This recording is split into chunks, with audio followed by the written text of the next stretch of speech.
Friends, ఈ ఇల్లు బాగా చూడండి. ఇది ఉత్తరం వీధి కలిగిన స్థలం. ఉత్తర ఈశాన్యంలో గేట్ ఉంది.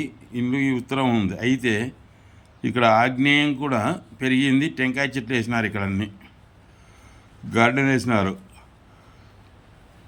అంటే ఇక్కడ ఇది ఇట్లా ఉత్తర వాయువ్యం పెరిగింది, ఇక్కడ ఆగ్నేయం పెరిగింది. నైరుతిలో మాత్రమే ఇల్లు ఉంది.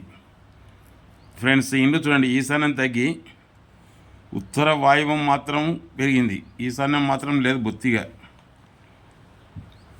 ఉత్తర వాయువ్యం తూర్పు ఆగ్నేయం పెరిగి ఉత్తర వాయువ్యం పెరిగి ఉత్తరం వీధి కలిగిన స్థలం. ఈ ఇంట్లో ఒక పెద్ద హీరోయిన్లు. ఈయనకు సినీ ఫీల్డ్లో జనాలలో ఇండస్ట్రీలో చాలా పెద్ద పేరుంది. ఈయన సినిమాలు చాలా వరకు బాగున్నాయి, చాలా సక్సెస్ఫుల్, పెద్ద పేరు పొందిన వ్యక్తి, హీరో. అయితే ఈయన ఇల్లు వాయువ్యం ఆగ్నేయం పెంచి కట్టినాడు. సింహద్వారం ఉత్తర వాయువ్యంలో వచ్చింది. సింహద్వారం ఉత్తర వాయువ్యంలో వచ్చింది. అంటే ఇక్కడ ఈ నుంచి ఈ స్థలం వల్ల కొలిసేటప్పటికి ఇంటికి ఈశాన్యమైంది, కానీ స్థలానికి ఉత్తర వాయువ్యంలో అయింది అన్నమాట. ఈ ఆగ్నేయం కలిసేటప్పటికి వచ్చింది. ఇంటికి ఈశాన్యం, ఇంటికైతే ఈశాన్యంలో వచ్చింది, కానీ స్థలానికి ఉత్తర వాయువ్యంలో వచ్చింది. అయితే ఆ ఇంటికి నేను లోపలికి పోయి చూడలేదు, కానీ నా స్నేహితుడు శ్రీశైలం ఫామ్ హౌస్ జల్లుపల్లిలో ఉంది. మోహన్ బాబు గారి ఇంటికి దగ్గరలో ఉన్నది.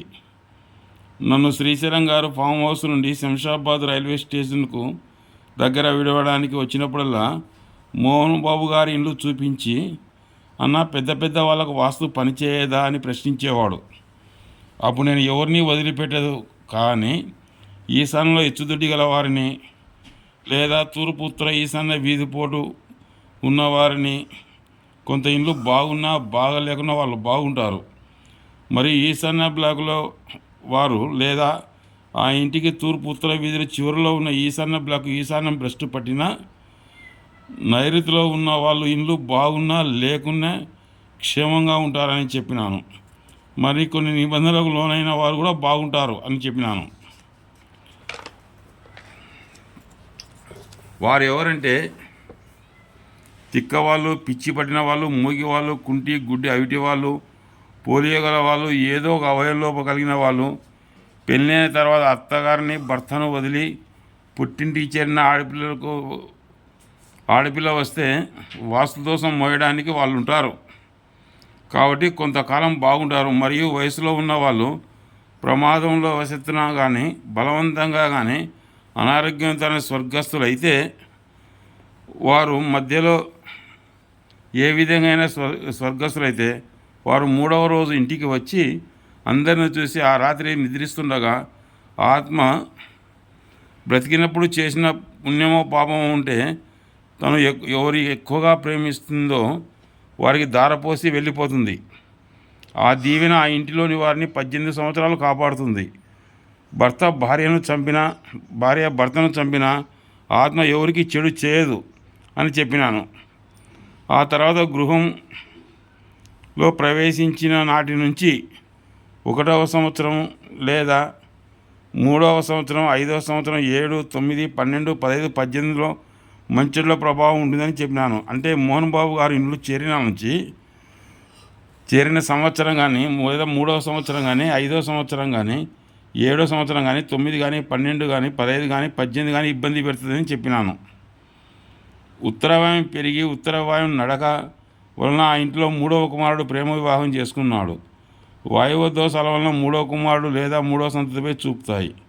వాయువ దోషాల వలన ఆ ఇంటిలో మానసికంగా ప్రశాంతంగా ఉండరు. వాయువ దోషాల వలన ఆ ఇంటి కుటుంబ సభ్యులు శత్రువుల వలె కొట్టుకుందరు. 3. వాయువ దోషాల వలన కుటుంబంలో భార్యాభర్తలు శత్రువుల వలె కొట్టుకుంటారు. ఇటువంటి గృహంలో పిచ్చివారు ఉంటారు. 4. వాయువ దోషాల వల్ల ఆ ఇంటిలో తండ్రికి యజమానికి తన పుత్రులే శత్రువులే ప్రవర్తిస్తారు. వాయువ దోషాలు కలిగిన ఇండ్లు అన్నదమ్ములు, భార్యాభర్తలు, అత్తగోడలు, తండ్రి కొడుకులు శత్రువుల వల్లే కొట్టుకుంటారు. వాయువ దోషాల వలన ఆ ఇంటి యజమానురాలి పైనను ఆ ఇంటి ఆడ సంతతి యజమాని పైనను చూపును. లేదా ఆ ఇంటి ఆడసంతతి వాయువ దోషాల వల్ల ఆ ఇంటి ఆడసంతతి బాధపడట లేదా వారి విషయంలో తల్లిదండ్రులు బాధపడట జరుగును. ఆ ఇంటిలో సుఖం లేదు. ఇక తూర్పు ఆగ్నేయం పెరిగి ఉన్నది. ఆగ్నేయం జోలికి వెళ్ళి ఈశాన్యం వెళ్తే ఈశాన్యం తగ్గినట్టు. తూర్పు దిక్కు భ్రష్టు పట్టినట్టు. తూర్పు భ్రష్టు పడితే దత్తపుత్రులకు ఇల్లరిక పల్లులకు ఆస్తి సంక్రమించడం లేదా ఆగ్నేయ దోషాల్లో రెండవ కుమారునిపై చూపుతాయి. కోర్టులో కేసులు ఉండడం, ఆస్తులు కోర్టులు ఇరుకొని జైల్లో పడడం, జైలు శిక్షలు అనుభవించడానికి ఆగ్నేయ దోషాలే. ఆగ్నేయ దోషాల కారణంగా అనారోగ్య కారణంగా డాక్టర్లకు ఆసుపత్రులకు లాభం చేకూర్చడం, పిల్లల వలన అవమానం పొందడం, దుర్వ్యసనాలు చెడు ప్రవర్తన నిమిత్తం ఖర్చు చేయడం, దత్తపుత్రులకు ఇల్లరికబడులకు ఆస్తి సంక్రమించడం, రెండవ భార్య ఉంచుకున్న పిల్లానికి ఆస్తి చేరవేయడం, పిల్లల వలన అవమానం పొందడం, ఆ ఇంటి ఇతర లక్షణాలను బట్టి ఎంత ధనవంతుడైనా ఆస్తిని సంతుష్టిగా అనుభవించలేరని చెప్పినాను. ఆగ్నేయ దోషాలు ఎప్పుడు ఎవరికి ఏం చెడు చేస్తుందో చెప్పలేం, ఎవరిని వదలమని చెప్పినాను.